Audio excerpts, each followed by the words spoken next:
కరీంనగర్ జిల్లాకే కాక ఆనాడు ఉమ్మడి ఆంధ్రప్రదేశ్ రాజకీయాల్లో తెలంగాణ రీజనల్ కమిటీ చైర్మన్ గా, పార్లమెంటు సభ్యుడిగా 3 దఫాలు, మంత్రిగా,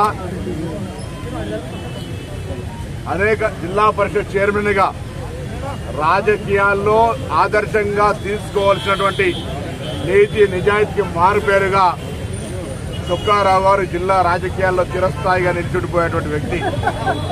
వారి శిష్యుడిగా రాజకీయాల్లో వారు 1957 ప్రాంతంలో రవాణా శాఖ మంత్రులైతే నేను ఈరోజు రవాణా శాఖ మంత్రిగా ఈ జిల్లా నుంచి ప్రాతినిధ్యం వహిస్తున్నా ఈ రాష్ట్ర ప్రభుత్వంలో. అందుకే మంత్రిగా కాగానే ఎల్ఎండిలో ఉన్నటువంటి రవాణా శాఖ కార్యాలయంలో వారి పేరు పెట్టి అక్కడుండే డ్రైవింగ్ ట్రాక్ వారి నామకరణం చేయడం జరిగింది. జిల్లా రాజకీయాల్లో, తెలంగాణ రాజకీయాల్లో ఒక నీతి బద్ధత కలిగిన రాజకీయాల్లో చుక్కారావు గారికి మారుపేరు.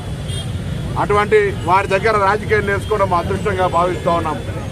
ఈనాటి యువత కూడా చుక్కారావు లాంటి రాజకీయ నాయకుల చరిత్ర ద్వారా భవిష్యత్తు రాజకీయాల్లో ఏ విధంగా ఉండాలో, క్షేత్రస్థాయి ప్రజలు ఎదుర్కొంటున్న సమస్యలు ఏ విధంగా లీనమై నాయకుడిగా ఎదగాల్లో వారి జీవిత చరిత్రను చూస్తే అర్థమవుతుంది.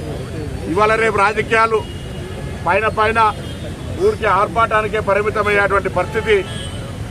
తొందరలోనే నాయకుడిగా అత్యున్నత పదవులకు వాళ్ళని ఆలోచనతో కొనసాగుతుంది. కానీ దీర్ఘకాలిక రాజకీయాల్లో ప్రజా సమస్యల ద్వారా మాత్రమే రాజకీయ నాయకుడు ఎదుగుతాడు అనడానికి చుక్కారావు గారి జీవిత చరిత్ర నిదర్శనం.